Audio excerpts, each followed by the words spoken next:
Welcome to the 2003 annual meeting for the Black Catholic Theological Society Symposium here at Candler School of Theology. My name is Byron Ratti, and along with my dear friend and co-host, Dr. Nicole Simmons, we're so happy to welcome the BCTS and all of you here to Candler. And so we're going to start off our program. We thank you for being here. We'll have some welcoming remarks from Dr. Tony Alonso on behalf of the Candler School of Theology.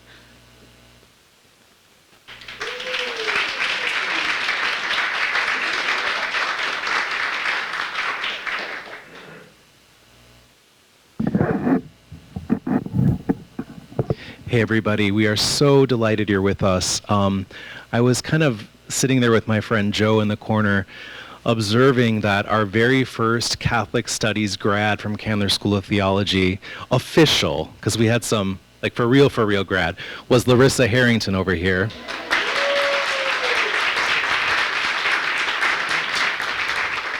But even before that, we had some people that paved the way before it was real, and that was Byron Ratti and Nicole Simmons. So we are small but mighty here at Candler in terms of our Catholic presence, and we have some incredible people who have come through our program, and we think it as a huge watershed hallmark moment to have BCTS meeting with us this weekend. We are so happy you chose us. I also want to acknowledge my incredible colleague, Dr. Susan Reynolds, who's here with us tonight, as well as Professor Stefan Lozel, who is really one of the biggest advocates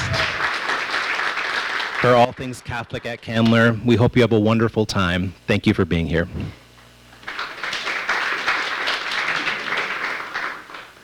We'll now have some welcoming remarks from the director of the Aquinas Center.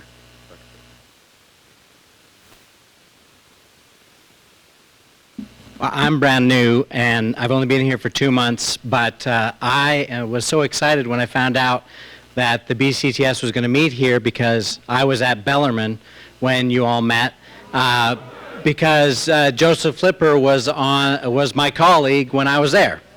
And so I was really excited to have him come here and to see him again and to reconnect.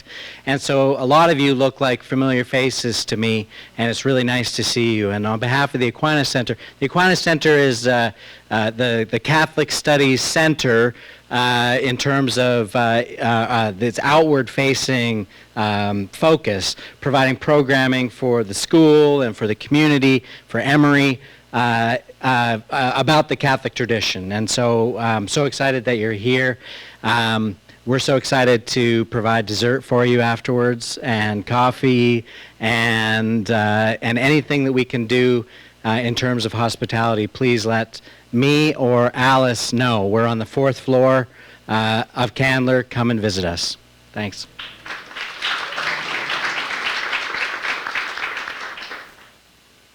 And we'll have some welcoming remarks from the convener for the BCTS, Dr. Kim Moore.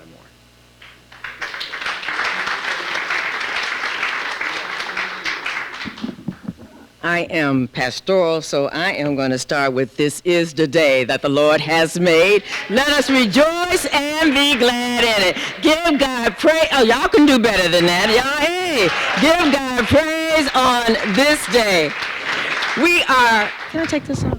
We are so excited about being here in this space, and we thank you for your hospitality in advance. We know that we're going to have a good time here, and this is our 33rd meeting, and usually we go to our members' sites that they've been at, wherever they're at, and we so engage into the communities that we have encountered over the years. And so we are so thankful that you all have came out on tonight.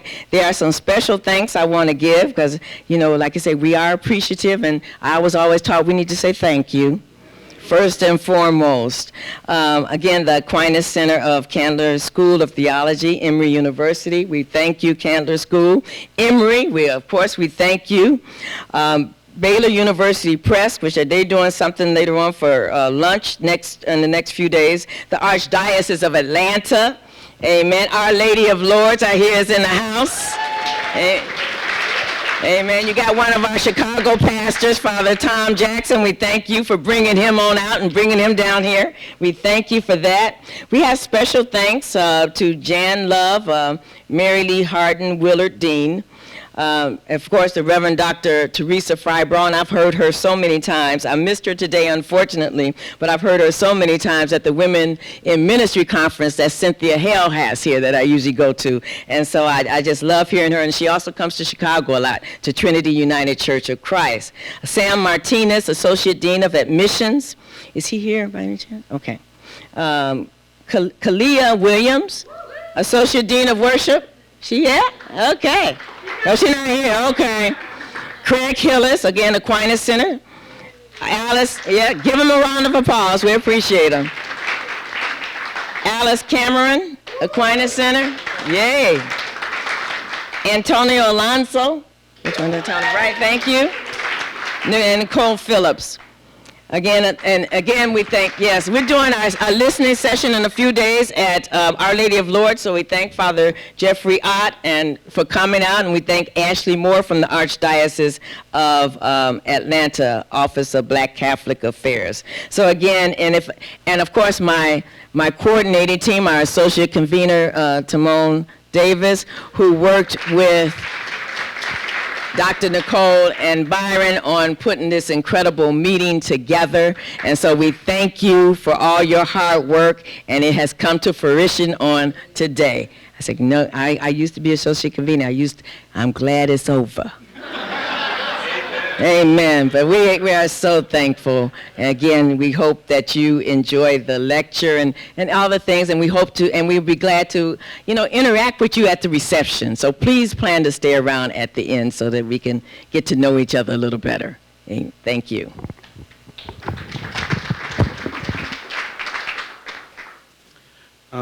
Before we get to the presentation of our awards, we wanted to take this opportunity to actually thank our hosts and our sponsors.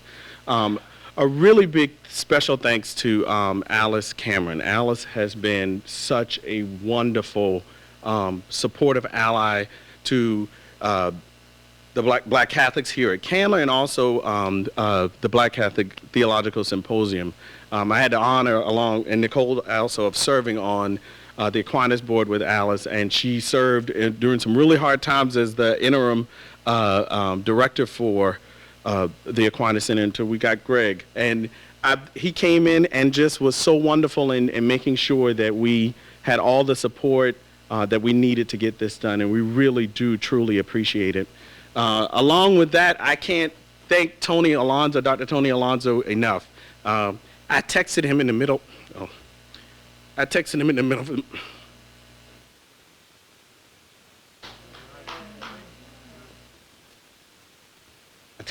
of a meeting. He immediately responded with an emphatic yes. And thank him so much for his support over the years, personally, but also to make sure that this happened for us. And the gift that we're going to give you guys is a portrait of a very special woman, Sister Thea Bowman, and I can feel her spirit right now. Sister Thea, Nicole, could you come help me?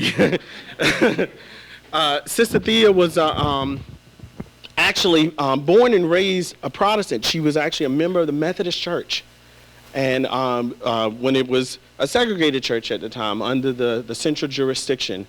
So she grew up in the black church, but she grew up in a black church that was grounded in Methodist faith. This in the Methodist church is where she learned the spirituals, she learned how to love God, and she had really good Methodist parents that sent her to Catholic schools. And it's at those Catholic schools with Franciscan nuns that she saw the witness of good and faithful Catholics who thought that racism was abhorrent and treated all of the young black boys and girls that they came in encounter with dignity and respect. And because of that, Sister Thea at a very young age, at the age of 9, decided to become a Catholic. And her Methodist parents supported her call into our church. They also supported her call into religious life at the age of 15 or 16 when she was way too young about it. but she heard God's call and she answered faithfully. And so she went on to earn a PhD in English and to teach across this country, and went back to her home state of Mississippi to run the cultural I think at the time it was like a cultural affairs office in order to help integrate the diocese. She did a wonderful job. She's a founding member of the Black Catholic, the Institute for Black Catholic Studies at the only Black Catholic school that we have, HBCU, Xavier University of Louisiana.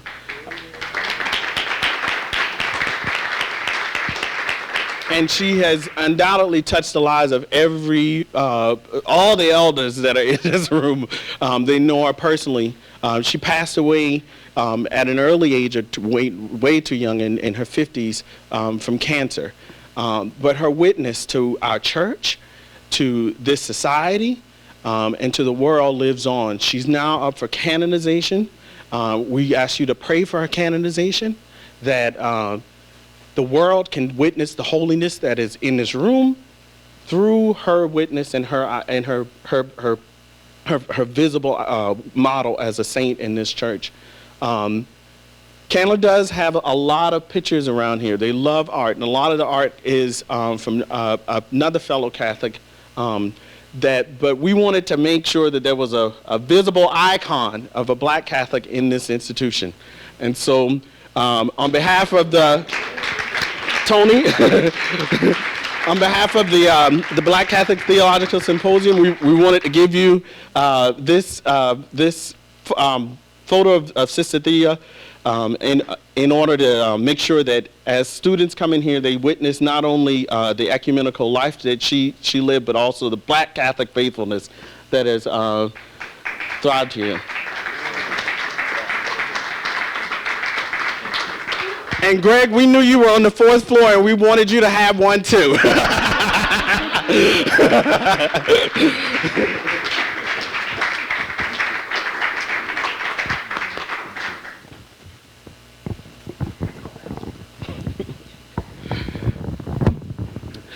With that, we'll turn it back over to our convener so that we can have the awards presentation.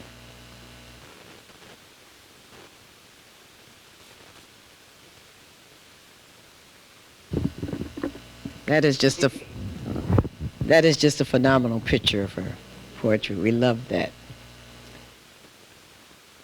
So we at the BCTS have a Dr. Thomas Wyatt Turner Award that we are presenting tonight to 2 worthy participants and receivers.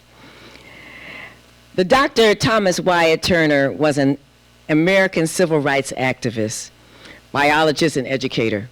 He was the first Black American to receive a PhD in botany, and he helped found both the NAACP and the Federated Colored Catholics. The Turner Award is granted to those persons whose work has benefited the Black Catholic community in the tradition set by Dr. Turner. He was a staunch proponent of Black Catholic agency and fidelity to the Catholic Church. Recipients of this award exemplify these values. The award also recognizes contributions that recipients have made in the areas of education, history, social justice activism, theology, community organizing, writing, and evangelization. These are also areas that Dr. Turner and the FCC championed. Tonight, the BCTS is pleased to present the Dr. Thomas Wyatt Turner Award to 2 recipients, Drs. Diane Bates-Morrow and Diana Hayes, Dr. Diana Hayes. Amen. So to present the award to Dr. Hayes, Reverend Dr. Maurice Nutt will come forth and do that honor.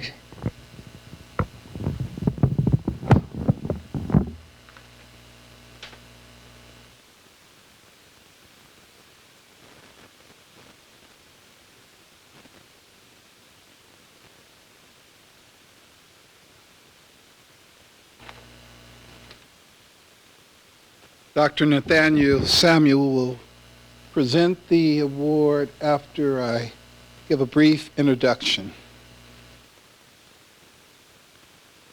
Typically, as a professor of homiletics as well as a preacher, it's easy to wax on about someone that you've known for 30 years. That's a dangerous thing to give a preacher a microphone and say introduce. So to calm everybody down, I have a script and I'm going to stick to it. Let the church say. All right. It's an honor to introduce this award being presented to my friend and colleague. Dr. Diana L. Hayes was born in Buffalo, New York, where she attended public schools and graduated with a BA degree in 1969 from the State University of New York at Buffalo. Dr. Hayes also earned the Juris Doctor degree from George Washington National Law Center in Washington, D.C. in 1973, and practiced law in Washington, D.C.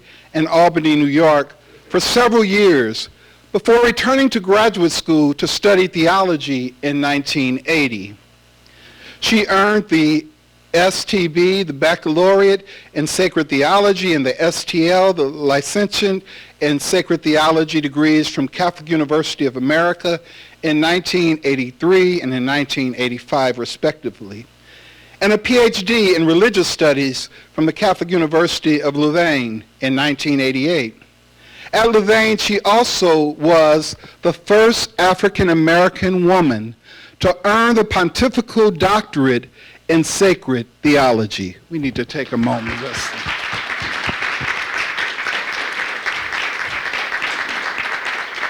And that was in 1988. She taught at Georgetown University from 1988 until 2011 when she retired.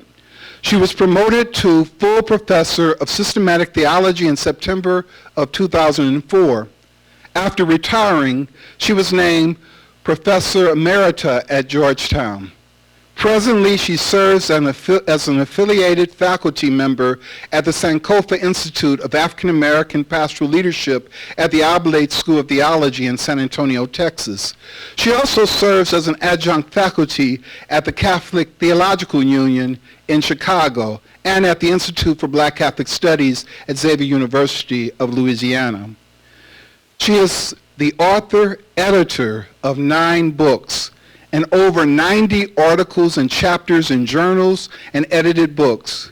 Her areas of scholarship include Black and womanist theologies and spiritualities, practical theology, contextual theologies in the U.S., the intersection of race, class, and gender with religion and culture, religion and public life, African and African American religions and spirituality and comparative religions. Her most recent publication, which is a stellar publication, No Crystal Stair, Womanist Spirituality, which was published in 2016. Dr. Hayes has lectured extensively, widely in the United States, Africa, and Europe. She was awarded the Bunn Award for Faculty Excellence by the students of the College of Arts and Sciences at Georgetown University in 1994. In 1995, she was selected as the 11th Medeva Lecturer at St. Mary's College in Indiana, and in 1999, she held the Toohey Chair in Interreligious Dialogue at John Carroll University.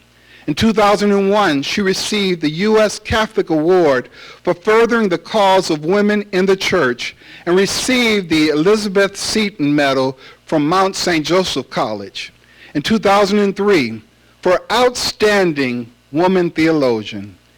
In 2002 and 2003, she received a Womanist Sabbatical Year grant from the Interdenominational Theological Center housed here in Atlanta, where she did research in womanist theology and spirituality.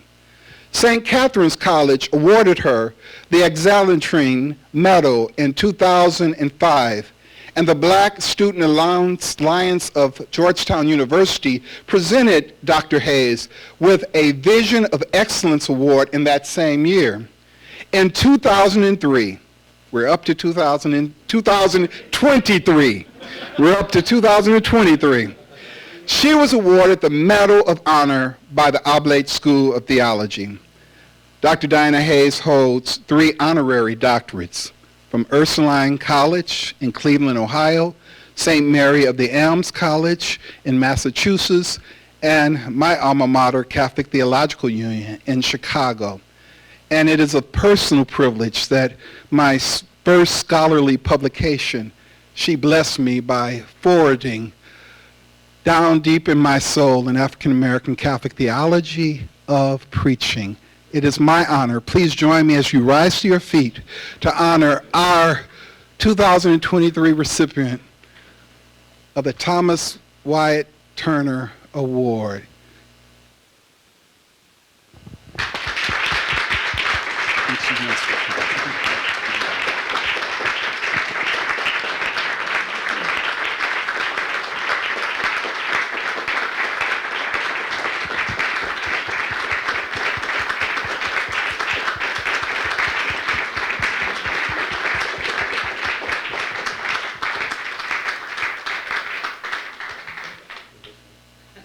You want to come here or you want to just... Hey, Yolene, come on. Get this out of your way. Come on, bud. Thank you. I don't know how anything else I can say, but thank you so very much. It's been a long journey. I became a member of BCTS in 1980 when we met at Gun Road with the Oblate Sisters. I was a first-year theology student, and I was still trying to figure out what in heaven I was doing at a Catholic school, because I was born and raised, like Sister Thea, a Methodist, AME Zion. And for some reason, when I was practicing in Albany, New York, the Lord decided, no, he wanted me to become a Catholic, and as if that wasn't enough, he wanted me to become a Catholic theologian. As you can imagine, this was rather a shock. I'm still sometimes trying to figure out what in the world am I doing here. But one of the things I'd just like to say is, in 1980, when I went to that first meeting, I think it was the second meeting or the third for the BCTS, the room was full of priests and religious and one lonely lay student, me, and which was my situation for many years. But there was this elderly nun walking around the room at breakfast, and she would stop by each of us and put her hand on our shoulder or on our head. And I realized that she was reciting the Nunc Dimittis. Now, Lord, let your servant go in peace.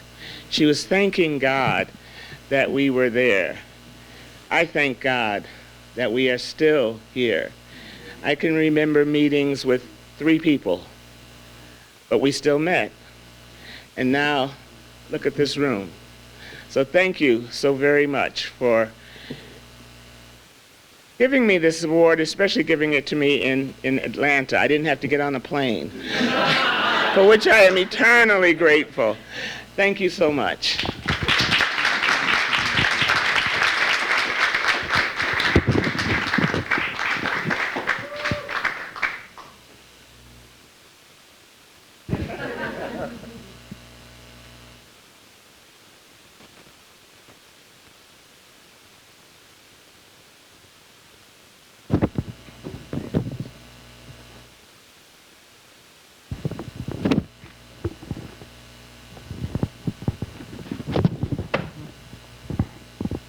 Our next award will be presented by Dr. Cecilia Moore.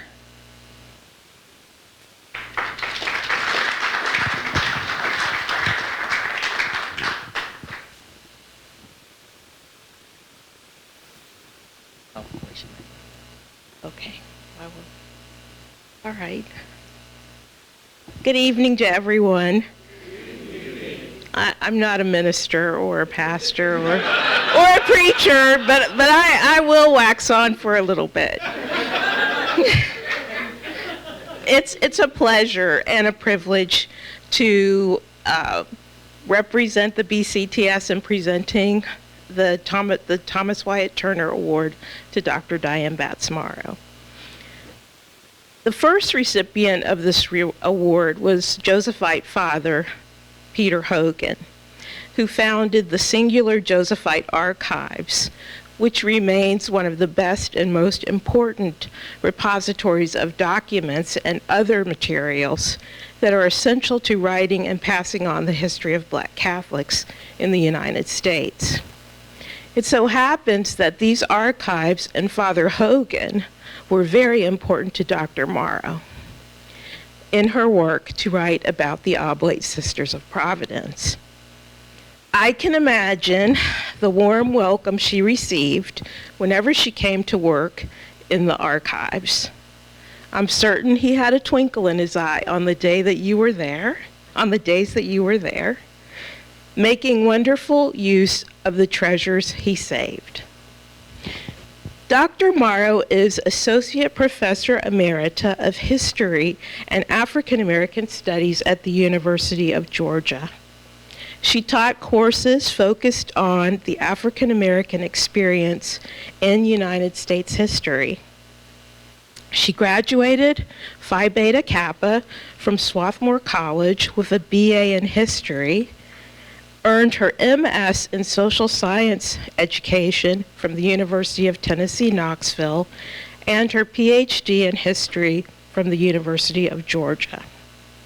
Her first book, Persons of Color and Religious at the Same Time, The Oblate Sisters of Providence, 1828 to 1860, published by the University of North Carolina Press in 2002, won that year's Letitia Woods Brown Memorial Book Award from the Association of Black Women Historians.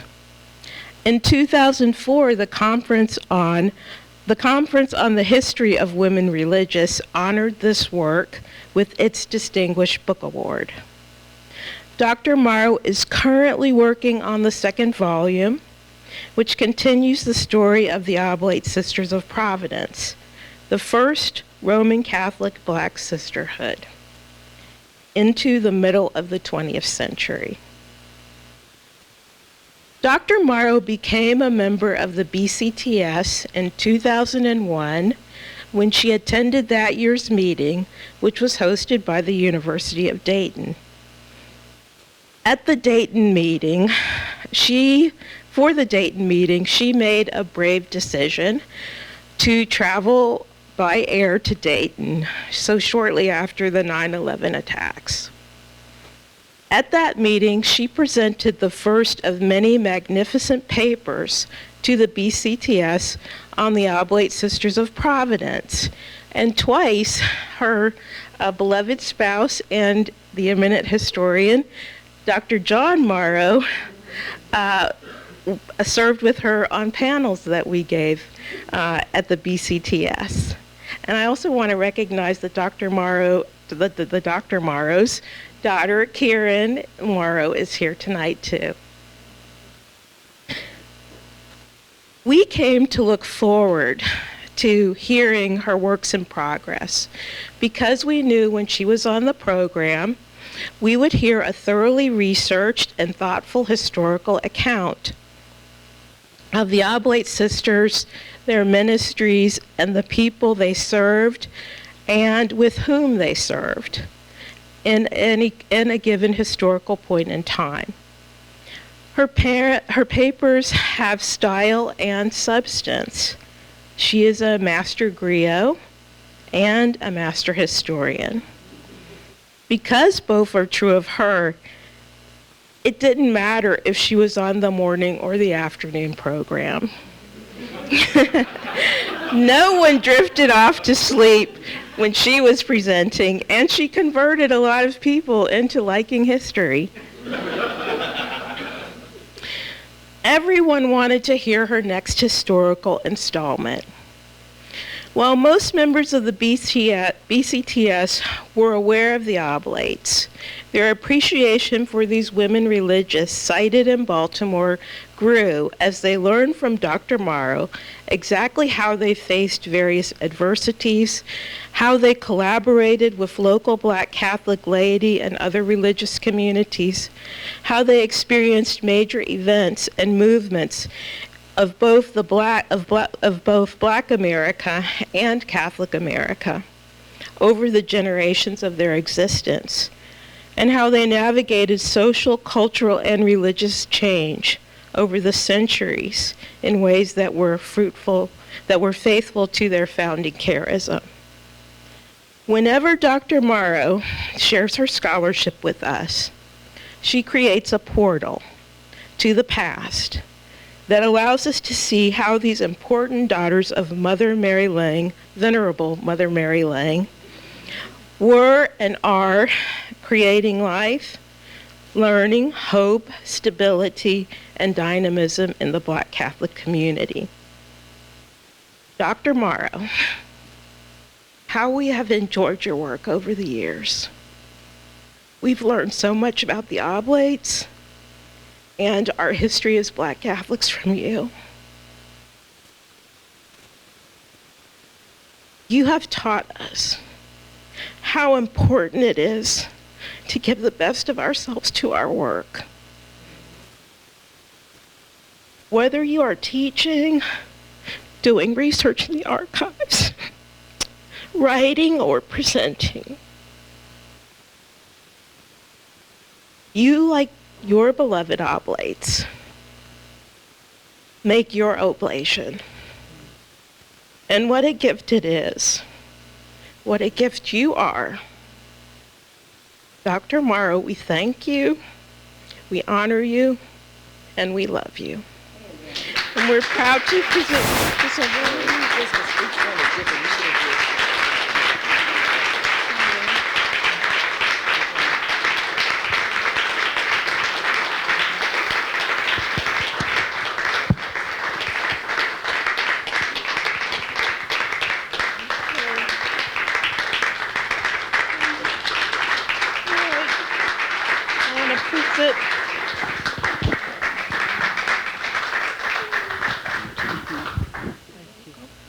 You're welcome. I'm supposed to read it. Oh, okay. All right. The Black Catholic Theological Symposium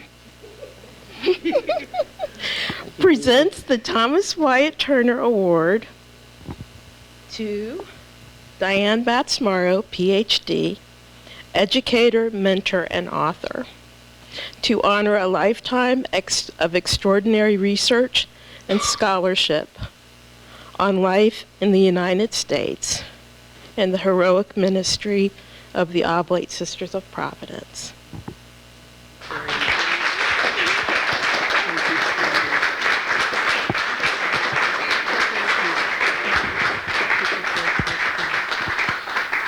Thank you.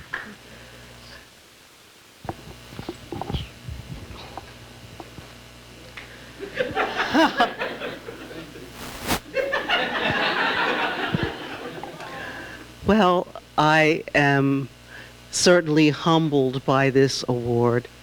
So many things. The Black Catholic Theological Symposium has meant so much to me. As a historian in American history, nobody understood what I was talking about when I was talking about Black Catholic nuns. And the first meeting I attended of the BCTS, not only did people know what I was talking about, but they were able to give me wonderful comments on my work. And I found that this was one of the most important influences in my professional career. I am humbled to be a recipient with the august Dr. Diana Hayes. It's kind of interesting that we're both on canes, but that's all right. And I have to thank my husband, who has really been a help to me throughout my career, and currently is a wonderful and caring caregiver as I keep on. He keeps saying that I hit him with a cane. I do not. I do not.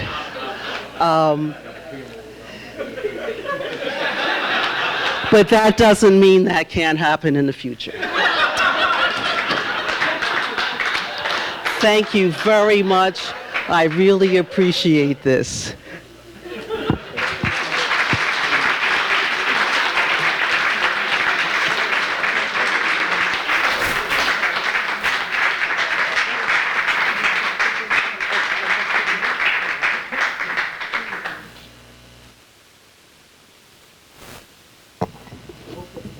And while they're taking this picture, we should have read Diana Hayes' award. So I'm just going to read it real quick for you.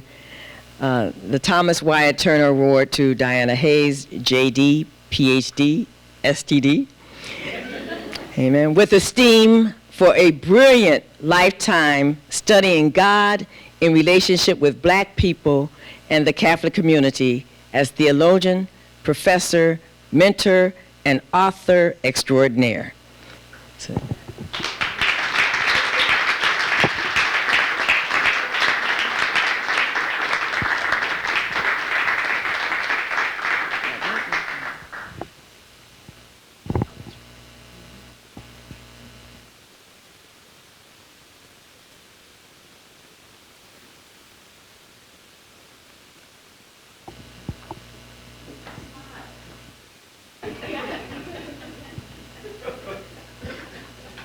There's a lot going on behind me, so I was like,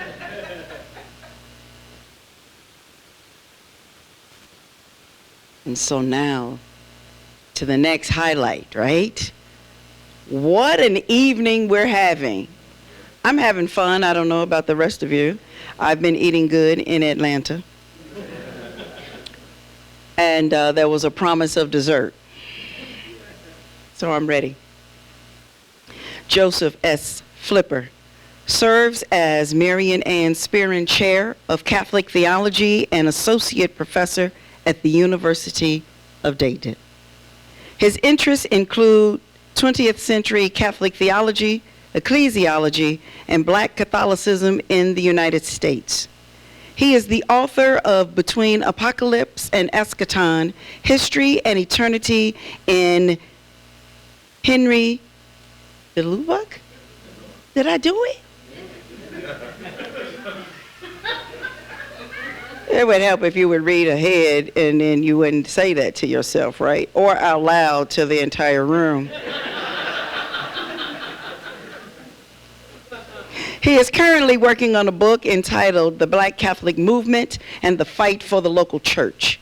In support of his research, he has been awarded a Ford Foundation Fellowship for research at the McGrath Institute for Church Life at the University of Notre Dame, and a Fulbright for teaching and research at the Catholic University of Chile.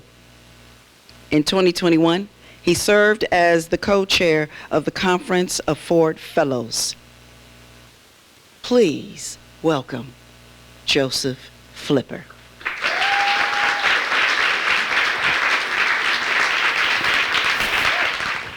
It is a little bit weird to hear my voice echoed back to me.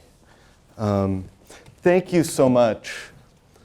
I want to thank Nicole Simmons and Byron for locally organizing the conference, and our gracious hosts at Emory, including Greg Hillis of the Aquinas Center and the Candler School, and all of the amazing people here. Thank you for supporting and hosting the conference. I really want to thank the Black Catholic Theological Symposium. This has been a group that's been very important to me. I did not grow up in the Black Catholic Church. My father was AME and my mother Catholic, and I grew up in Idaho at the edge of the Nez Perce Reservation. So between the white Catholic Church and the indigenous church. And so it wasn't until I got to Milwaukee that I really knew black Catholics. And it wasn't until I joined the Symposium that they welcomed me into their intellectual life. So the talk that I'm going to give today is part of a chapter of a current book project entitled The Black Catholic Movement and the Fight for the Local Church. This talk also intervenes into a current conversation happening among black Catholics about black Catholic survival. It's a question that's being raised at this very conference here at Emory. Brian Massingale has framed the question of black Catholic survival in this way. First, he says there is a black Catholic exodus from the U.S. Catholic Church. Anyone who has experience in black Catholic communities knows that black affiliation in the Catholic Church is diminishing. Black Catholic institutions are closing, and Catholic presence within black communities is at risk.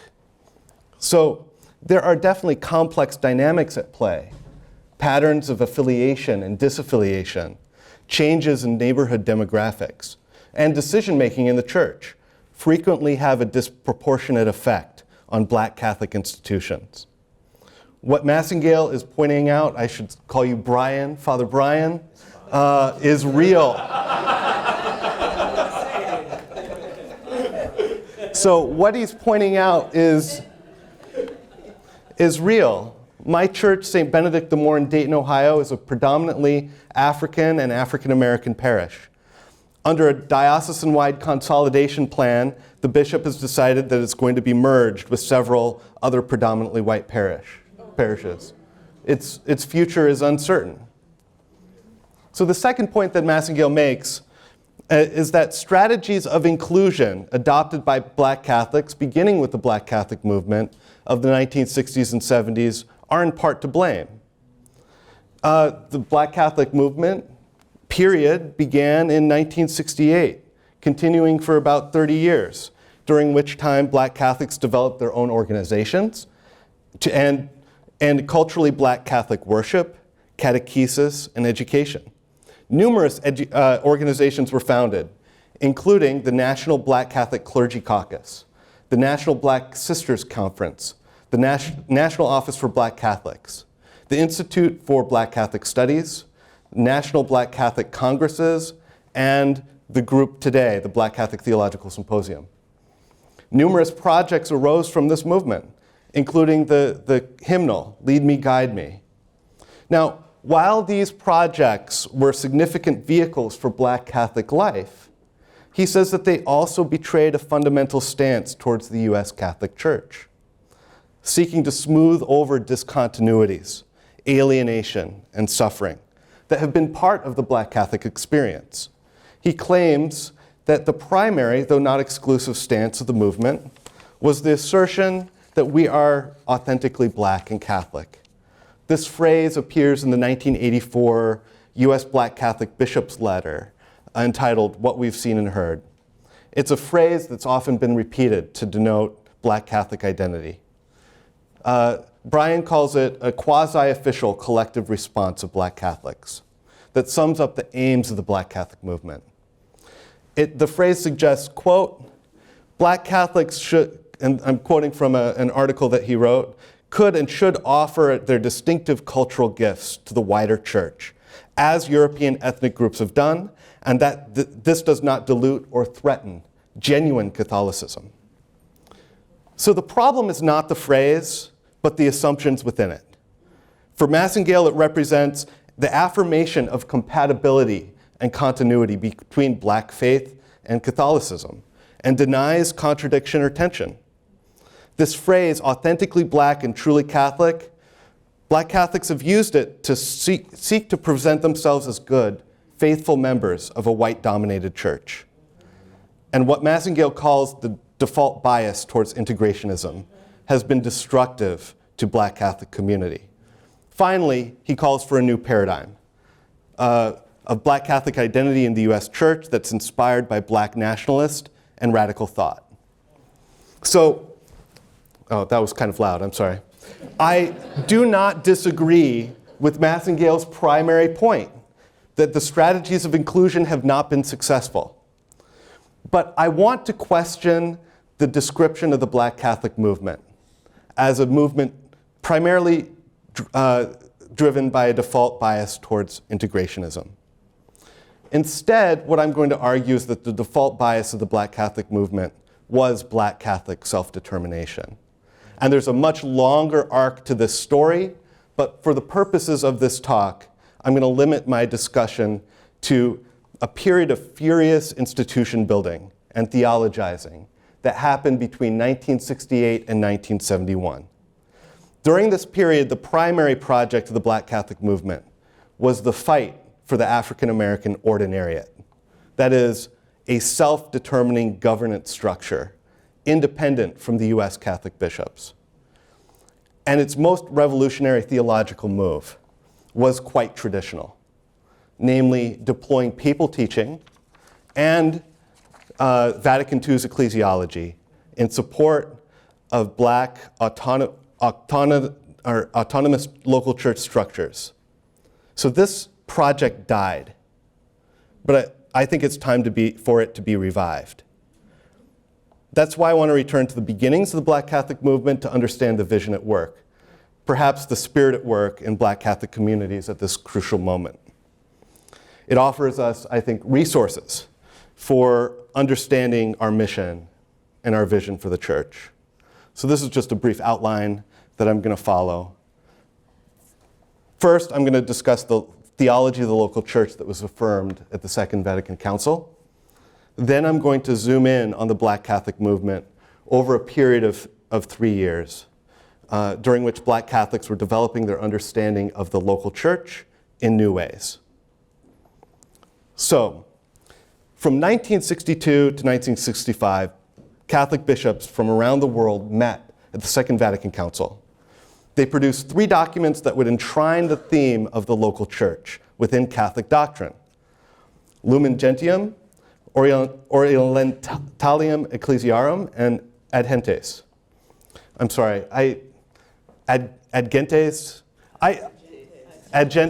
I'm sorry, I lived in Mexico for a little while, and there are some words that I can no longer pronounce, or I can only pronounce with So the First Vatican Council in the 1800s promulgated an image of the church as a centralized entity whose global headquarters was in Rome. It affirmed that the Pope had primacy of jurisdiction over the whole church. The overall message was centralization of juridical and bureaucratic power. Among the important developments at the Second Vatican Council was the recovery of communion ecclesiology. Communion recalls the New Testament images of the church, formed through the Eucharistic gathering and sharing of one's life and resources.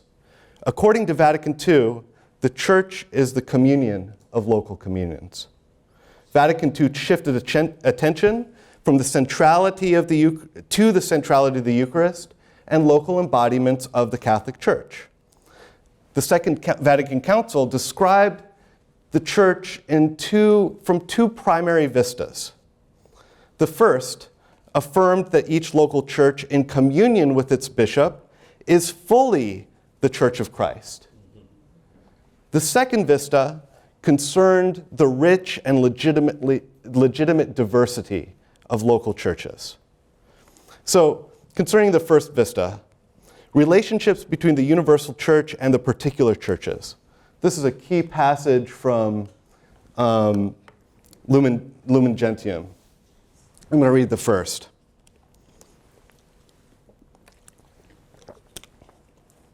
Quote, "The Church of Christ is really present in all legitimately organized local groups of the faithful, which insofar as they are united to their pastors are quite appropriately called churches in the New Testament. Each altar community under the sacred ministry of bishop is a manifest symbol to be seen of that charity and the unity of the mystical body, without which there can be no salvation. In these communities, though they may often be small and poor or existing in the diaspora, Christ is present through whose powers and influence the one holy Catholic and Apostolic Church is constituted. So, in this, the Council Fathers corrected the Vatican I's overemphasis on papal primacy and centralization of authority, and described each local congregation as of the faithful gathered in the Eucharist in union with the bishop as fully the church.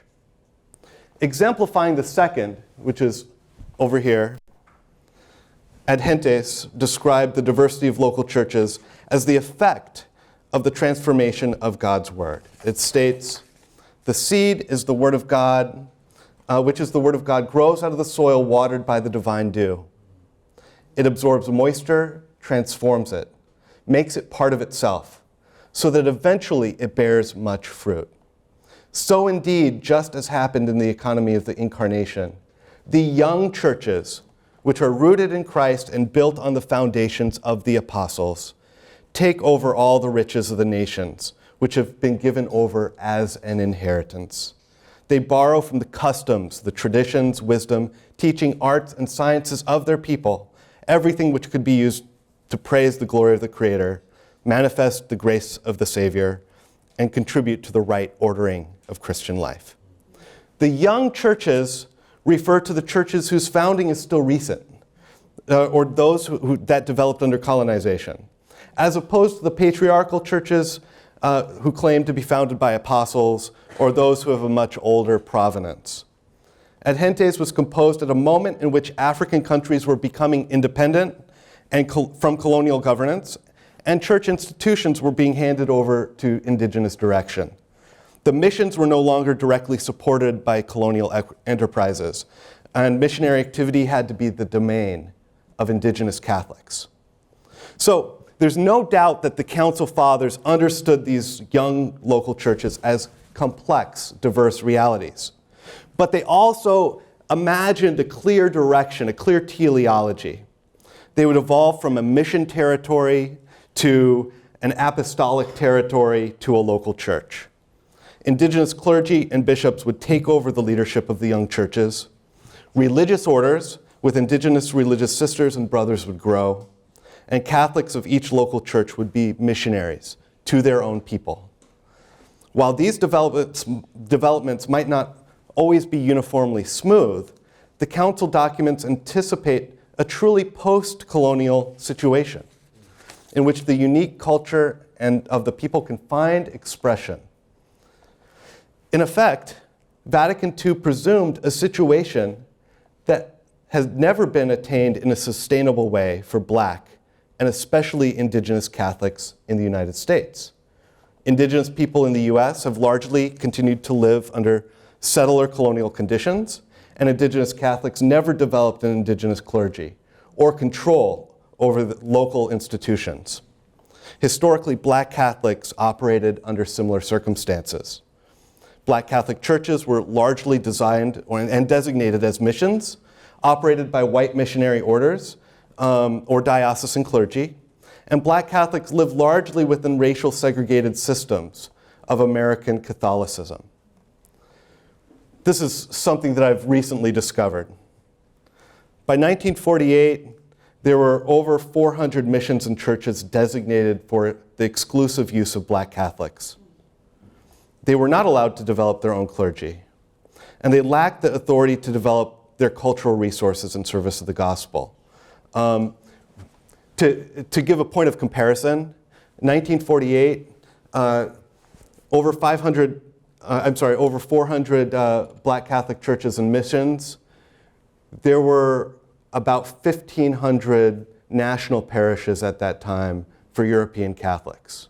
So about an entire fourth of all of these ethnic or cultural churches were Black segregated churches. Furthermore, institutions that served Black Catholics in the US experienced precarity. They were subject to closure and divestment, not because they were unable to sustain their churches and schools, but because it was a white-dominated church. So, in other words, US Black and Indigenous Catholics did not take possession of the local church in a sense envisioned by the Second Vatican Council. If they wanted a local church, they would have to fight for it. So, struggles for Black Catholic or Black ecclesial autonomy in the 1960s is the next section. April 1968, the Catholic Clergy Conference on the Interracial Apostolate released an anti-segregation statement that urged bishops to eliminate, quote, eliminate the scandal of Black and white parishes in the same geographical area, end quote. Black clergy who just met before this conference had different priorities, principally Black direction of Black Catholic institutions. Historians Shannon Williams and Matt Kressler have recently pointed to this meeting of the Black Catholic Clergy Caucus as an instance of the eruption of Black nationalist thought. The Black clergy produced a manifesto that certainly sounded like Black radicalism.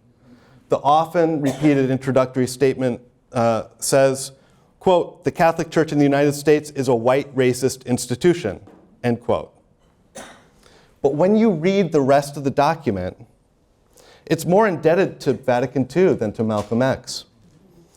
Black priests were not advocating separatism. They made 9 demands addressed to the president of the National Conference of Catholic Bishops, Cardinal John Dearden of Detroit. They called for Black priests in positions of authority and directing Black ministry in Black communities, for recruiting Black men to the priesthood and permanent diaconate, and for the redistribution of Black clergy so that they could effectively serve Black communities. And they wanted a new department set up in the U.S. Catholic Conference directed by Black people and focused on this struggle for freedom. These demands were in line with Vatican II's assumption that a flourishing local church has indigenous clergy and that they take direction of the ministry. The Black Catholic clergy had differences of opinion about how they positioned themselves vis-a-vis the U.S. Catholic Church. Recorded in the minutes of their meeting was an anonymous remark. Quote, "We must give more emphasis to our role in already existing structures. Perhaps 800,000 Black Catholics might be scandalized by taking radical steps."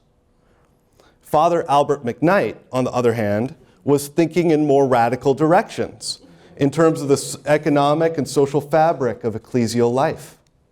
He wanted, quote, this is from the minutes, to buy 4,000 acres in the South and establish a new city with Black control, end quote. McKnight's work to establish farming and economic cooperatives for Black people in Louisiana coincided with his understanding for the need for Black-controlled churches and schools.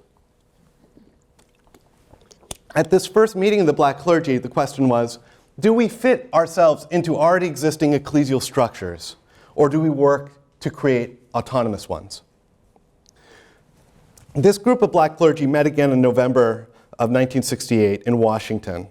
They were incensed that Cardinal Dearden did not even acknowledge their previous communication, which pushed them to consider circumventing the U.S. bishops.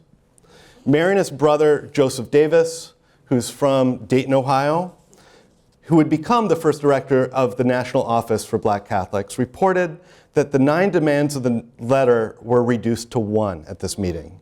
Quote, "The establishment of a national level office to deal with the problems of Black Catholics, to make the church more effective in the Black community, and to combat racism in America." Rather than petitioning the U.S. bishops to address these individual challenges, they were now focused on establishing their own institution to address them all. At the same meeting, Father Herman Porter of Rockford, Illinois proposed, quote, "The caucus send a delegation of 3 to 5 priests to Rome to give the Pope a complete picture of racism in the church in America." The proposal was accepted enthusiastically by the caucus and was given priority for the next meeting. A note in the minutes reads, quote, "Not for publication at this time." Going straight to Rome would be a provocation. They wrote a follow-up letter directed to Dearden, expressing disappointment with the bishop's unwillingness to speak to them, and announced their intention to work with black people with or without sanction of the hierarchy. The letter read, quote, "We will ignore in the future any persons, black or white, appointed to serve our needs if there's no prior and decisive consultation with us before the positions are filled or programs plotted. We will publicly disaffiliate ourselves from the acts and decisions of the bishops which relate to black people until we are satisfied that the bishops take our requests seriously." End quote. In short, they threatened no affiliation without consultation. The very next month, that threat was put to the test over pastoral appointments in Chicago. Cardinal John Cody refused to appoint Father George Clements as pastor of the black parish where he served as associate pastor. Black parishioners then protested and black priests threatened to resign. Black Detroit priest Donald Clark intensified the campaign by publicly announcing the Black Clergy Caucus's intention of sending a delegation to Rome to meet with Pope Paul. Quote, "We really feel," and this is to a reporter, he said, "we really feel that the Pope is not aware of what the situation is and the Church's implication in the situation. We can't grow, we can't develop, we cannot occupy positions where we are able to bring about meaningful changes in the Church." Dearden responded to the clergy. He said, "The bishops want to work with the black clergy." They set up a liaison committee that met with the executive committee of the black clergy. This was in January 1969. Black priests went into the meeting with one demand: establishment of a secretariat for black Catholicism, staffed by 10 to 12 black people, religious and priests, who would examine liturgical development and run programs for black Catholics. The bishops were concerned that a black-run office would actually contribute to separatism. Donald Clark later reported, he said, "The bishops don't understand the difference between black separatism and black power." He said, quote, "The bishops tend to equate the two and hope that both will go away." Ironically, at this meeting, Bishop Joseph Bernardin, General Secretary of the NCCB, was the one who introduced the ordinariate as a potential vehicle for black Catholic self-determination. So let's break down what this ordinariate is and its differences from a secretariat. A secretariat is a major department or committee of the National Conference of Catholic Bishops. It has a staff, and it is paid for, funded by the Catholic bishops. And we have something like that today, Secretariat of Cultural Diversity in the Church. The ordinariate, on the other hand, is an ecclesiastical jurisdiction headed by an ordinary, usually a bishop. It's independent from other dioceses. The ordinary reports directly to the Pope. This structure was created in the 1860s, part of the propaganda fide that's under the administration of the missions, and primarily for the integration of Eastern Rite Catholics. In 1917, Pope Benedict XV erected a new structure, the Congregation for Oriental Churches. This would allow faithful from Eastern rites to preserve their own liturgical heritage, to enjoy relative independence from the Roman Catholic churches, yet still be in union with the Universal Church. Vatican II's document, Orientalium Ecclesiarum, confirmed this goal of preserving liturgical and spiritual heritage of the Eastern churches. Today, the personal ordinariate is a vehicle for ritual diversity in the form of the Anglican ordinariate for the ministry of those serving and also for the ministry of those serving in the armed forces. So the ordinariate, to sum up, has an advantage of autonomy, but it has to sustain itself financially. The secretariat, on the other hand, would be funded by the U.S. bishops, but would lack the autonomy desired by the black clergy. Part 4, bring in the consultants.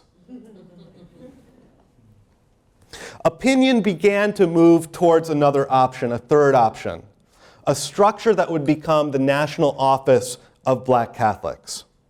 Black clergy decided against the Secretariat, but they're not ready for what seemed like the nuclear option, going to the Pope for an ordinariate. National Black Sisters Conference and the National Black Lay Caucus joined in the conversation with the black clergy, the black priests. So black clergy, sisters, and lay people all formed a committee made up of representatives from their groups. And the bishops formed their own committee made up of 3 bishops, including the black bishop Harold Perry of New Orleans. Both delegations wanted to work with each other, but the cracks that emerged between the bishops and the Black Catholic Committee would turn into a chasm. The points of friction were less about the specifics of the proposal and more about authority. Black clergy became frustrated by the way their agency was being channeled administratively. In March 1969, the Black Catholic Committee met again with the bishops in Detroit. They presented a proposal for a central office of Black Catholicism in the USA, a name that suggested a different structure, not a secretariat, but also not exactly separate. Anne Buckley described it as a new structure combining autonomy with financial subsidy. Father Lawrence Lucas said, "We wanted a structure that would be as autonomous and strong as possible."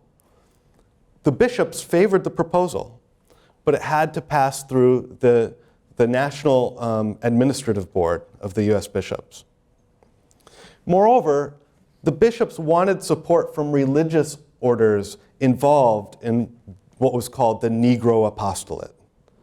Later that month, Josephite Superior General George O'Day convened a meeting of religious superiors, different orders that worked in black communities, to discuss the proposal.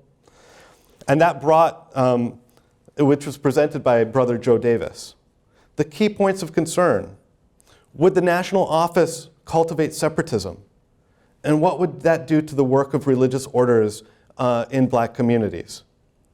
In the end, the representatives of these religious orders approved and supported the proposal. But Davis observed that he said, quote, "the dynamics of the whole thing were strange." He explained, "The Josephite superior is like the head of the church in the black community. And even though a black bishop, Harold Perry, was present, the Josephite superior presided over the meeting." April 1969 in Houston, the administrative board of the U.S. bishops met. The black clergy finally presented their proposal there, but they came away frustrated. Rather than an up or down vote, the bishops sidetracked the discussion into a feasibility study. They now wanted them to meet with all groups that were concerned with the Negro apostolate. The black clergy rejected this. At the black clergy's third meeting in New Orleans later that month, Father Lucas got annoyed with the process. He recounted, quote, "I leapt to my feet. 'Whose proposal is this?' I shouted. 'The bishops or the caucuses? White people's or black people's?' Bishops were also annoyed when they met in June with the caucus because black clergy didn't want new meetings with parties interested in the black apostolate. Black Catholics aspired to an African American Catholicism, being missionaries to themselves, directing their own parishes. And at this same moment, the Pope appeared to lend support to these aspirations. Pope Paul VI, at his July 1969 apostolic visit in Uganda, said the famous words that were heard in the US, quote, "You Africans are missionaries to yourselves. We no longer call you your apostolate a missionary apostolate in the technical sense, but rather a native indigenous apostolate, all your own. You may and you must have an African Christianity." End quote. In the US, however, the planning for this new office of black Catholics was being taken over by consultants.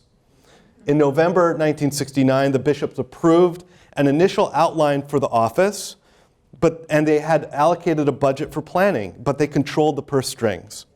They employed a black-owned consulting firm in DC to work out the details of the NOBC throughout this period from November 1969 to July 1970. Joseph Davis claimed that it was the consultants who defanged the proposal. It changed from an ecclesial entity with authority to operate in black parishes into a nonprofit entity, partially subsidized by the U.S. bishops.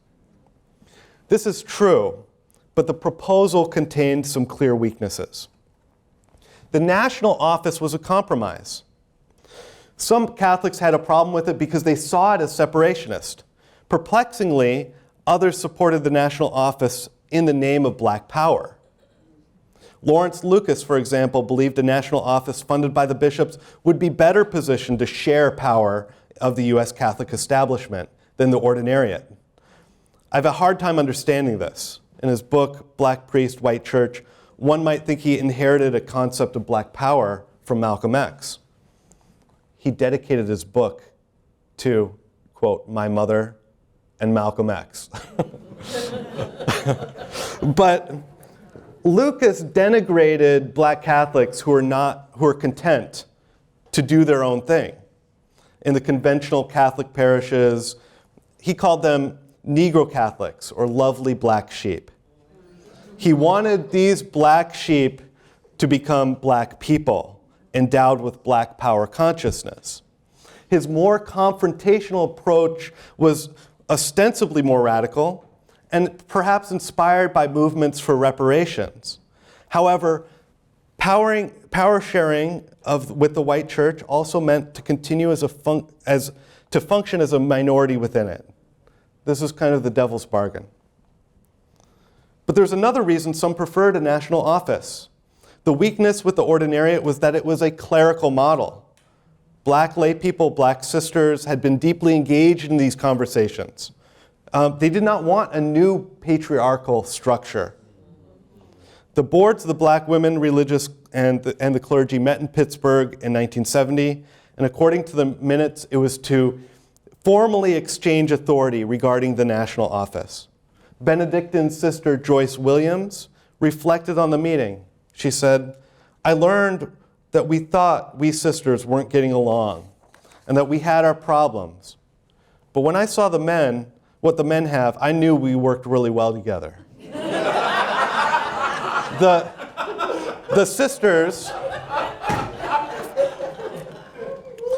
sisters demanded equal representation.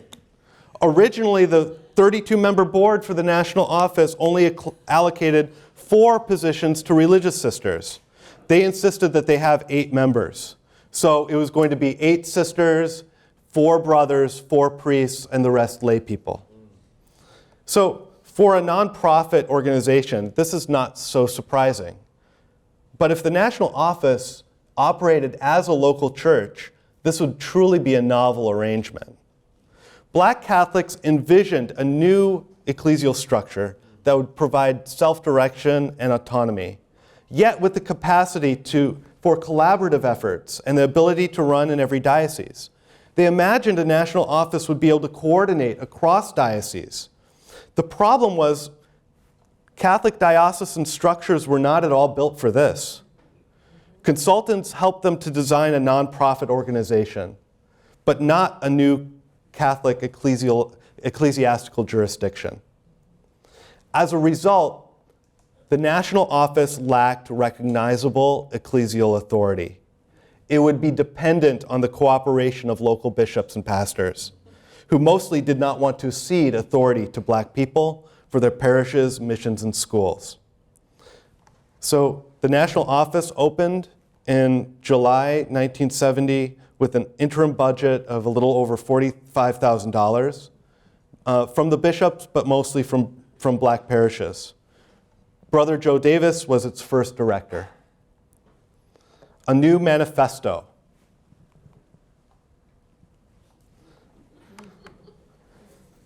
April 1968, the Black Clergy Manifesto This was a document that's considered the founding document of the Black Catholic movement.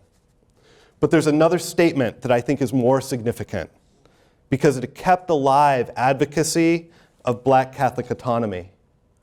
August 1970, the National Convention of Black Lay Catholics met at Catholic University, debated, and produced a document focused on Black Catholic independence.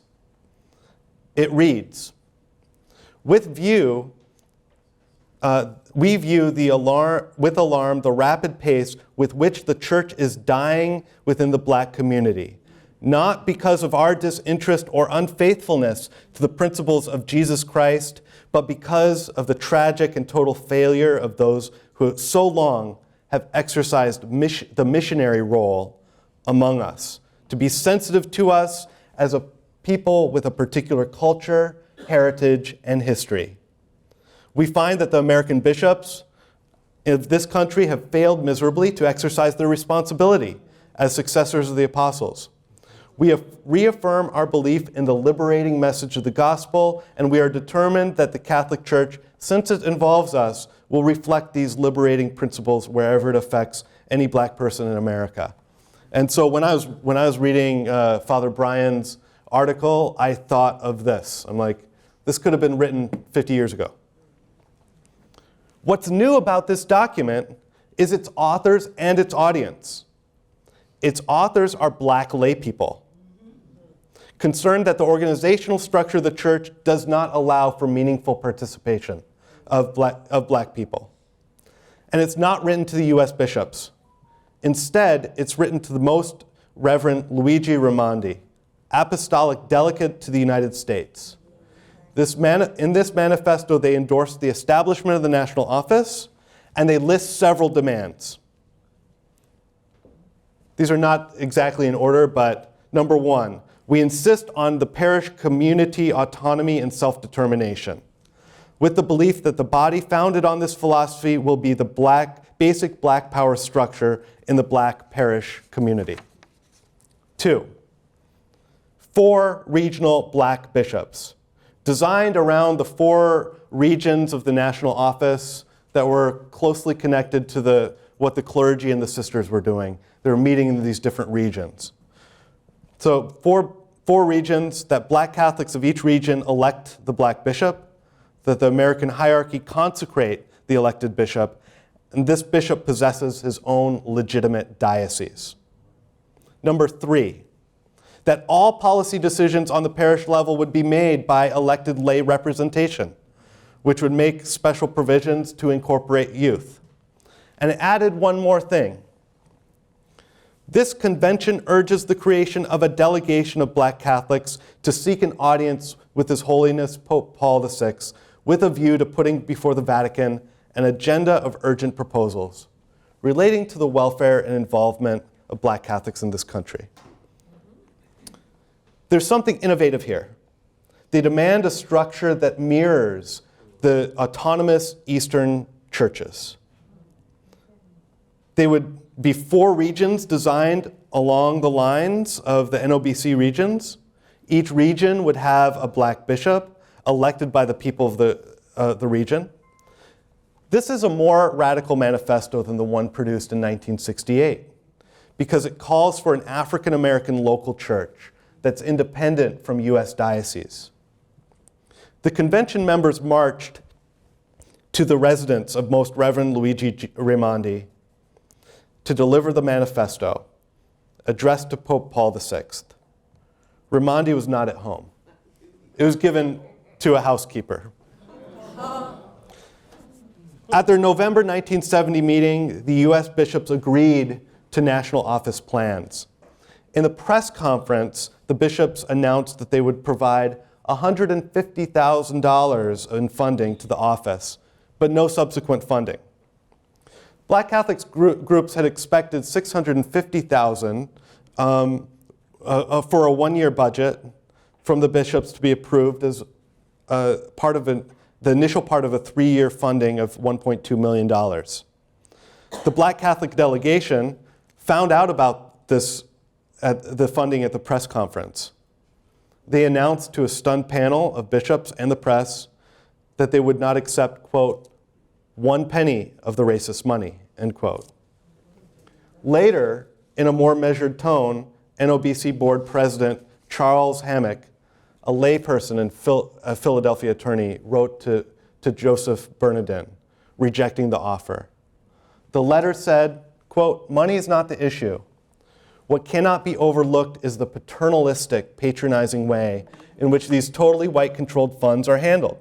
The hierarchy is satisfied with the missionary status of blacks and obviously desires that that should be maintained. The church has not taken one step throughout the entire country which would lead to an alteration of this superior-inferior relationship. The NOBC would be self-funded and independent from bishops, yet it lacked the ecclesial status of the particular churches. This is something that they sought to rectify. The fight for the right. Black Catholics rejected funding and they got to work. They did not give up on the ordinariate.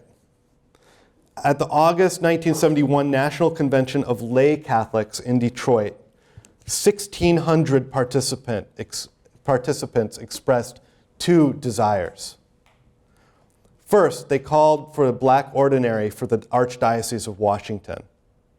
1,600 black lay Catholics. So a black archbishop for Washington, D.C. Second, they called for the establishing of a commission to examine the feasibility of a black Catholic rite. These two things are not in perfect harmony.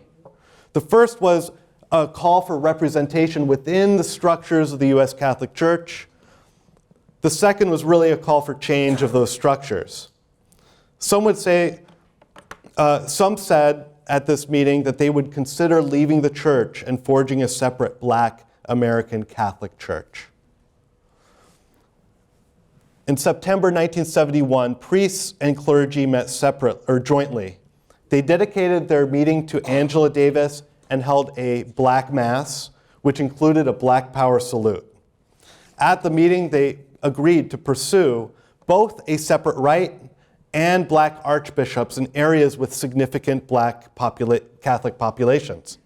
Speaking to the press, Joseph Davis said, "A separate rite is both liturgical tradition and a governmental structure, accountable to Rome and not the U.S. bishops."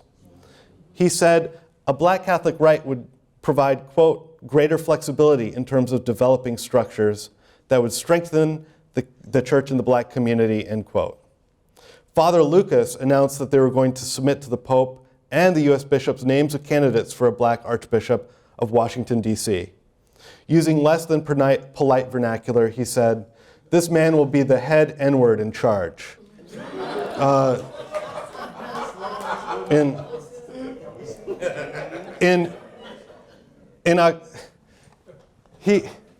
He often spoke passionately, but not always. He didn't always have a direction, right?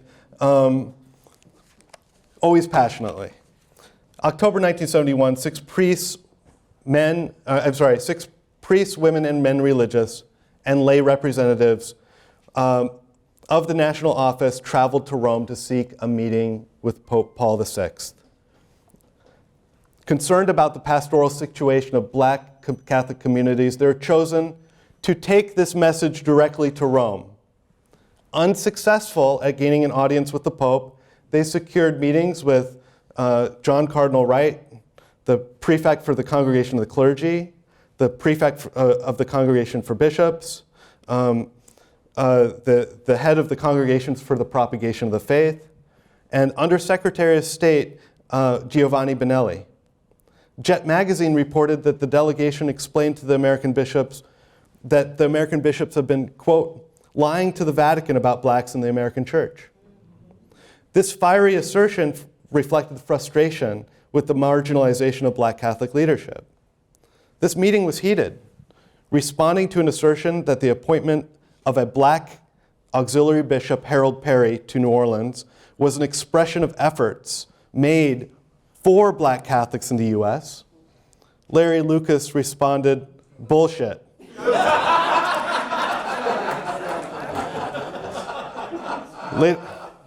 Later, Joe Davis described the event in less conflictual terms. In the group's meeting with Benelli, he said, they presented him with comprehensive documentation on the situation of black Catholics in the U.S. Church. So they endorsed the Catholic Church's teaching that the principal goal of the missions was plantatio ecclesiae, that is, planting the church, such that it takes root in native soil. They argued that the Catholic Church risked dying in black neighborhoods because of neglect by bishops and clergy. And they were seeking the Pope's consideration of an African-American ordinariate, a black Catholic Church in union with the Roman Pontiff, but not part of the usual diocesan structures. Vatican officials received them, but in the end, Benelli said the delegation had to discuss their concerns with the bishops of the United States. The result of the visit was deeply disappointing, and it might be regarded as a failure. But the 1971 visit to Rome was a theologically dense moment for the Black Catholic movement. Their petition was for Black Catholics to be handed responsibility for their own local church. And by going to Rome, delivering reports, they undertook an unofficial ad limina visit.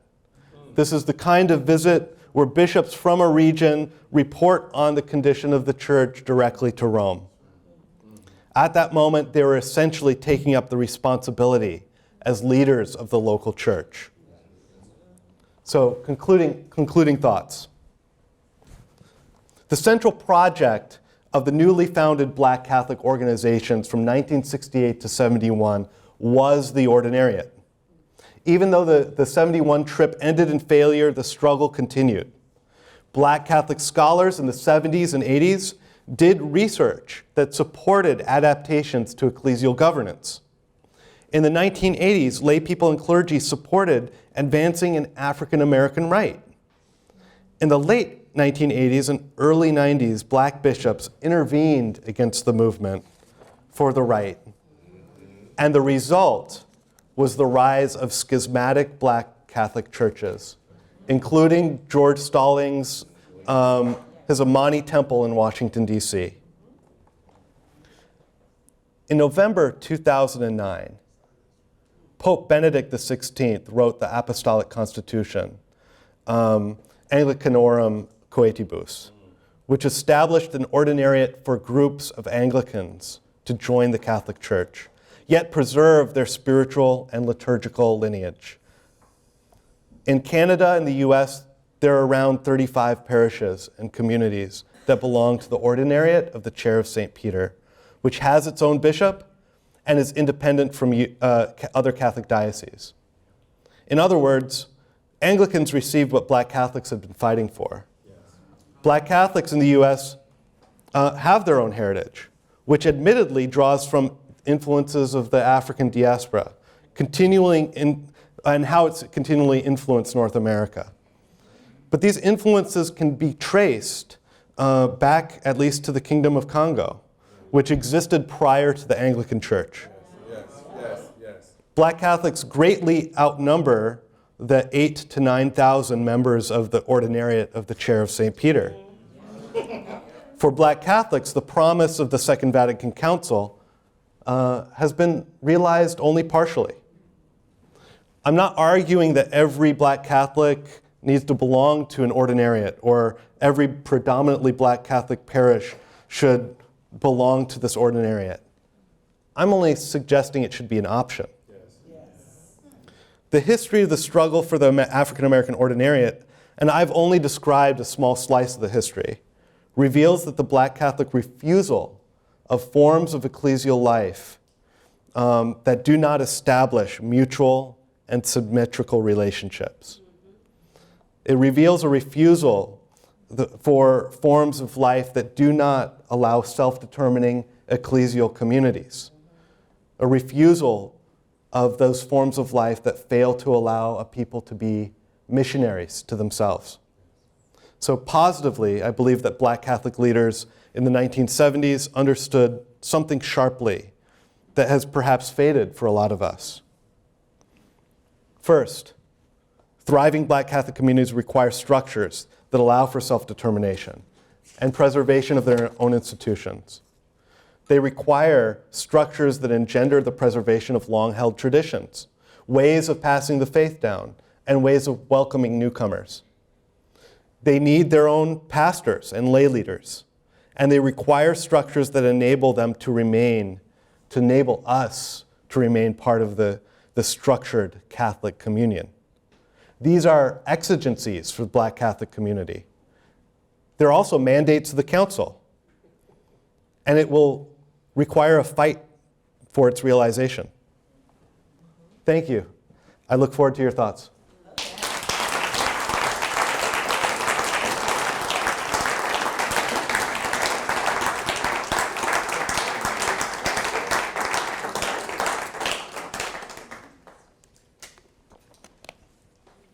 We have two microphones for questions, so we'll take your questions when you're ready.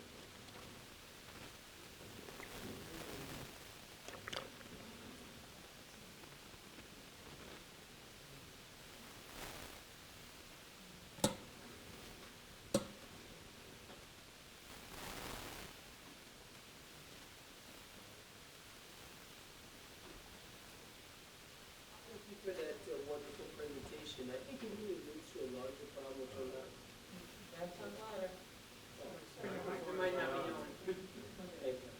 I think this alludes to a larger problem which we're not really addressing. I think it's the elephant in the room. This is why HBCU exists. There seems to be, at least within the state of Florida, this lack of acknowledgement of Black history, of Black contribution, of Black self-worth. There seems to be a systematic elimination of anything that is Black, and I think that's a very political statement that really kind of alludes to something much deeper. And yes, we are talking about the Black Catholic Church, and I want to just say that maybe it's this, when we talk about Black Catholic Church, it exists in this social imaginary. And this imaginary is one that is really predisposed to anti-Blackness. I'm going to lay it all out. I think this is something that we need to kind of say because, you know what? There's a reason why 45 got elected. I'm not even going to say his name. There's a reason why 45 got elected. And I think it taps into something greater, and I think it also taps into why we have DeSantis now, which is governor of my state, where I'm currently at, so popular. I don't think we can resolve this issue until we resolve this darker and more salient issue of race in America. What does it mean to be Black in America, and why are we always second class? That's all I got to say. All right. Well, thank you. I can't really speak to politics, and I think the church is politics, to be real. okay, that's fair. I would think about going smaller, like what's happening within one's own parish and community. And so when I wrote this, I was thinking about the parishes that I've been a part of. Sometimes they feel like they're on the edge, right? That they're dying. And so it was much more a reflection on that. I don't think that I can hope to solve a problem of race, but I do think that we can dig into into the needs of our own communities and attempt to respond to those. Good evening. Thank you for the opportunity to make a reflection. As you were speaking, I was really struck by the parallel between what's happening in the Catholic Church and the Vatican and the struggle for civil rights and the Supreme Court of America. So I was thinking how the Supreme Court is the one that made the edicts that shaped America, right? The laws and all of these other things. And in the same way, we forget that slavery was endorsed by the Vatican. And the Vatican has never taken a stance where it says, well, let me de-indoctrinate our own religion so that people can have a different reaction. So that we're going to the source where it all started to tell them to change when they've never changed at the source. So that's what I wanted to talk, to ask you. What is the, and also there's a correlation between America being predominantly a Protestant country and the power structure being held by Protestants mostly, and the Catholic Church wanting to fit into America. Because what would happen to the white, quote, quote, Catholics if they stood up against the dominant culture of racism and the structure that supports that? Mm-hmm. So how do you take that into consideration? Does the Catholic bishops, they'd rather stick with the bigger picture than lose the advantage that they have because now they're standing with black people, and the greater structure does not want that? Okay, thank you. I think that you're speaking, if I'm interpreting what you're saying correctly, I think that you're speaking to something that's really important to recognize within Catholic history, that oftentimes the refusal to acknowledge racism, or going back further, the support, positive support, or passivity towards slavery and other forms of Jim Crow, it's often done in the name of Americanization, into becoming more American, and I mean this is very contextual. I mean, look in any diocese and it's going to be slightly different, but this is an important theme. Thank you.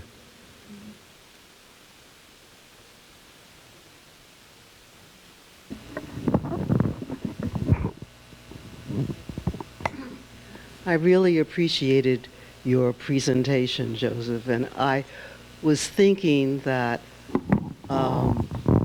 what you were talking about in terms of independence from local bishops and Vatican approval is very similar to what was going on in many orders of women religious who preferred, if possible, to be considered papal organizations, which would free them from the diocese, exactly. Mm-hmm. And so it's an ongoing situation that even affected 19th century women religious.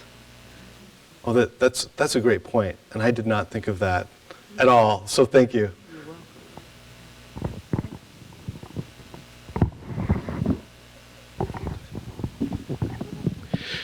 Thank you, Joseph. That was really brilliant, and I'm still digesting it, so we're going to be in conversation throughout the weekend. 2 points. One is I appreciate your looking at the early movement and how self-determination drove that movement and the struggle that they had to how to exercise self-determination within a white-controlled structure. Mm-hmm. Yeah, it is white controlled, and I think that's kind of the ongoing project that we have as Black Catholics, is how do we exercise that, which is clearly Black self-determination comes out of the Black Power movement and Black nationalist currents. You stopped at 1971. In 1984, that's when we adopt this official statement, authentically Black and truly Catholic. It'd be interesting to continue your history to look at the role of Black bishops in squelching that drive to self-determination. Because I was at the meeting in Milwaukee where all the Black bishops showed up at the National Black Catholic Clergy Caucus and the Sisters Conference and the joint conference, and they showed up. Ordinarily, they wouldn't even come to our meetings. They showed up at that meeting for the express purpose of making sure that we did not leave the Catholic Church and that we were not going to go the way of George Stallings. And so I think what we're seeing is this ongoing tension between integrationism and the nationalist current, but I'm really appreciative of you recalling that history, but then I think we need to go further and look at how, unfortunately, black bishops were chosen by white bishops in order to keep black self-determination within, well, to squelch it, frankly. Yeah, absolutely. Yeah. So thank you. 100% agreement. Thank you. Yeah. I said to Father Massengale, let me in front of you. I don't want to go after you.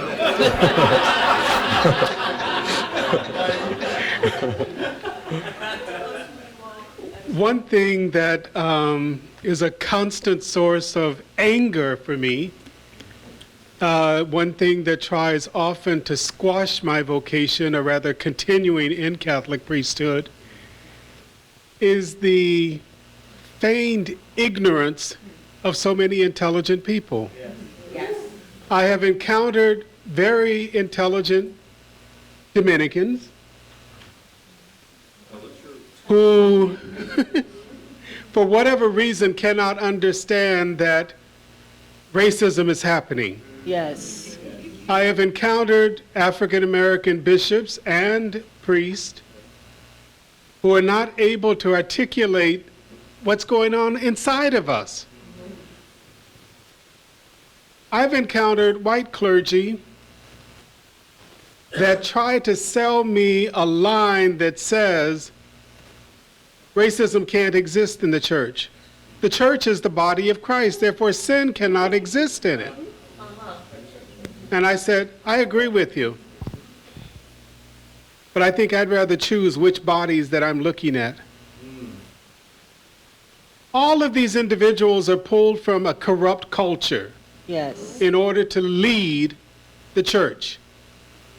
And if that saying is true, that power corrupts, and absolute power corrupts absolutely, basta così.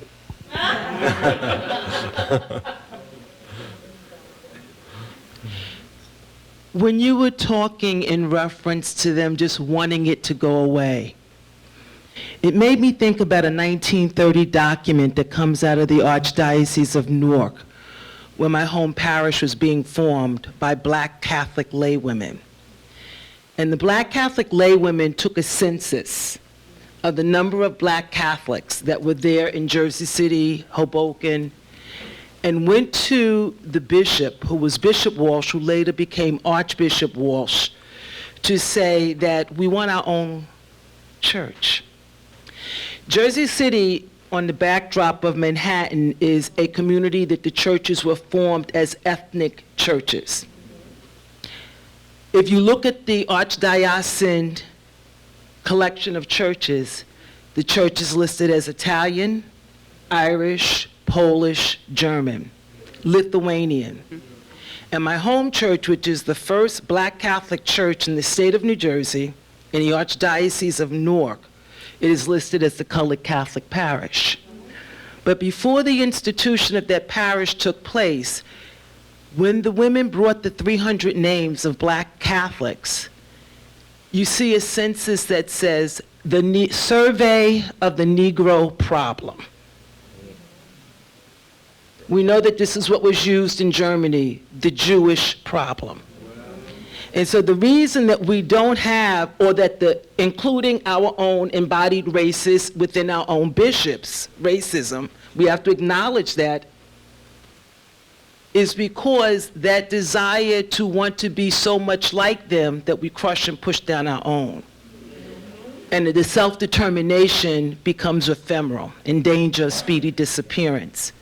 And so if we're considered a Negro problem in 1930, and they just want this information to go away, and the 1968 position paper was never even really shared with black Catholic laity, we don't even know our own history. And so it is easy for us to be a problem that can be erased, or a black life that has no value or self-dignity. And so we have to come to the realization that this problem is a problem that embeds all of us. And we have to start telling the truth about it. Excuse me?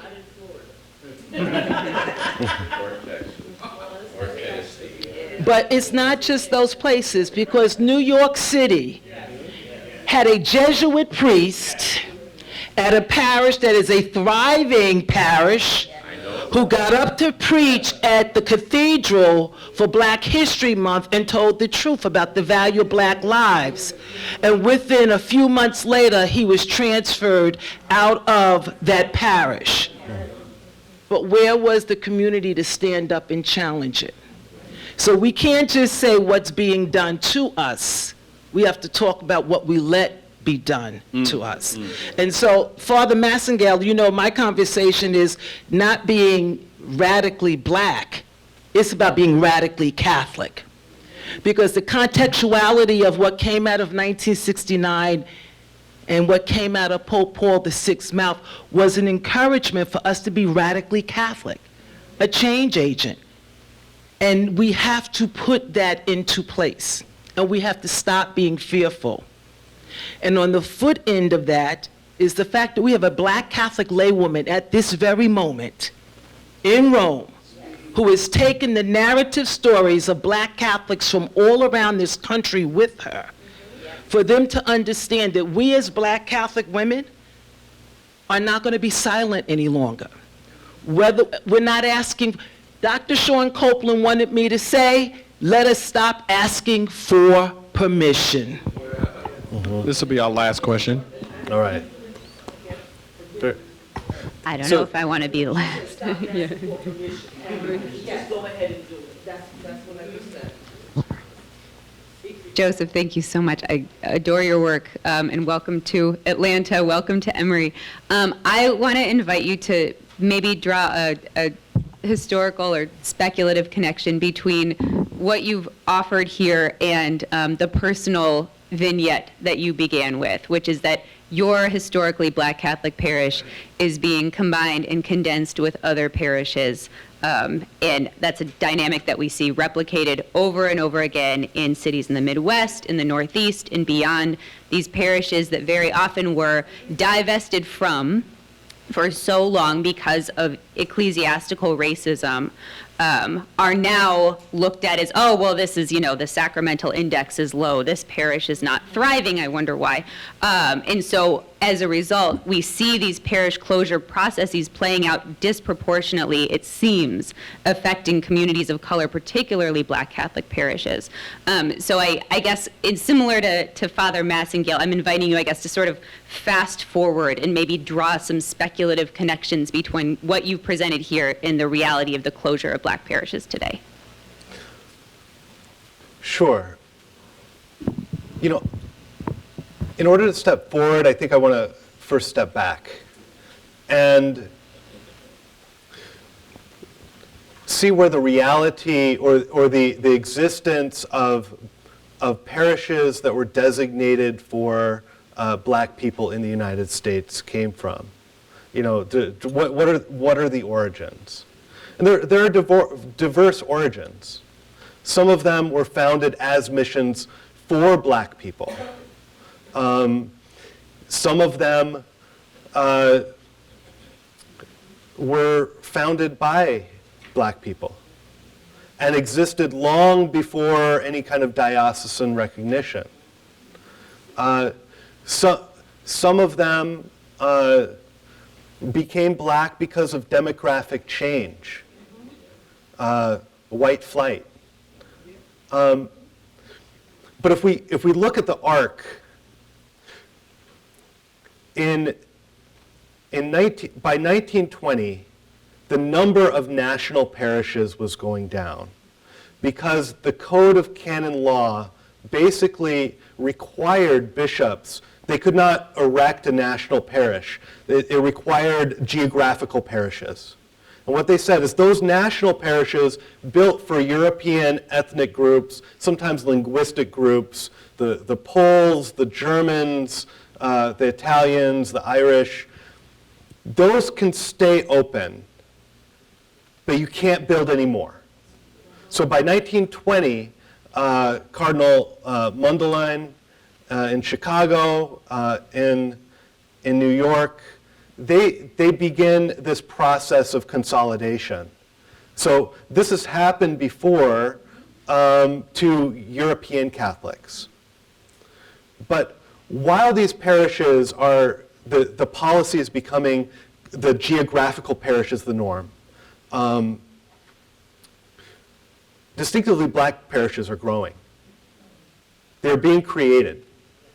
And more and more. So by the late 1800s, there's a funding structure for it, for the Negro and Indian missions. There's an annual collection that is partially funding these missions, and we can trace the rise to many separate black churches. You know, look in Louisiana, where sometimes you have the black church built right beside the white church in order to facilitate a situation that did not exist previously, which was segregation. It was kind of unthinkable for at least a lot of Louisianan Catholics until after the Civil War. So what I see is a rise in distinctively black parishes after the Civil and missions after the Civil War, when there are a lot of, and sometimes before, when there are a lot of free black Catholics. And then this continues throughout the 20th century until around the 1960s. And so this is basically the arc. Actually, in some documents, they have these documents for the diocese does a visitation, and they record what's going on within each parish and document what's happening. They ask about the parish boundaries. They ask about the status of these parishes, and it occurs so many years, right? Like 5 years, every 5 years. In some places, they're actually described as racial parishes. They're not described as national parishes. They're racial parishes. And so I would distinguish between the European national parishes and the racial parish as it existed. So now, I mean, beginning in the 1960s, we have, and especially in the 70s, we have a combination of different factors that's driving this kind of consolidation. One is, well, integration and white flight. That's the other is sometimes freeways. This is what happened in yeah. So Dayton was like this. St. John the Baptist was the black parish. In 1964, it gets demolished by Highway 35. Highway 35 is built over it. Black parishioners are distributed to, the other outlying parishes. In 2004, the memory of being together brought black people back together to found a new parish, which was built right next to 35. And it's the parish that Dr. Moore and I attend. And so now it's going through another kind of process.